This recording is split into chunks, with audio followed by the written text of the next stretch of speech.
Αυτά είναι τα viral παγουράκια μας. Τα έχετε αγαπήσει, μας στέλνετε κάθε μέρα φωτογραφίες από όταν τα παραλαμβάνετε, τα σχόλιά σας που είναι όλα συγκλονιστικά και συγκινητικά, και παρατηρούμε ότι εσείς που αγαπήσατε τόσο πολύ τα παγουράκια σας και τα έχουν τα παιδάκια σας, παίρνετε και για εσάς.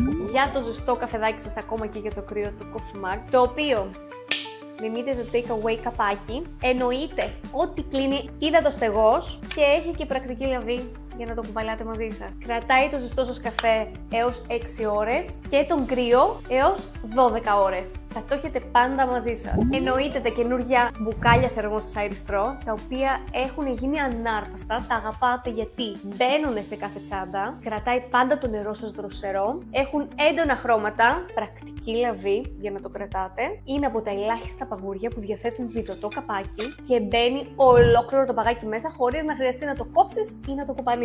Και μην ξεχνάς, το νεράκι σου θα είναι έως 12 ώρες κρύο. Και επειδή έρχεται και χειμώνας, συγκρατεί και τα ζεστά σας ροφήματα έως 6 ώρες. Και βέβαια εσείς που ακόμα και το χειμώνα, ακόμα και με χιόνια, θέλετε τον καφέ σας πάντα παγωμένο. Το είδαμε πέρυσι, αναμένουμε και φέτος, να γίνει ανάρπαστο το ποτήρι θερμός μας. Και εννοείται το λεπτό μπουκάλι θερμός μας, το οποίο το αγαπάτε, γιατί μπαίνει σε κάθε τσάντα και το επιλέγετε συχνά για δωράκι.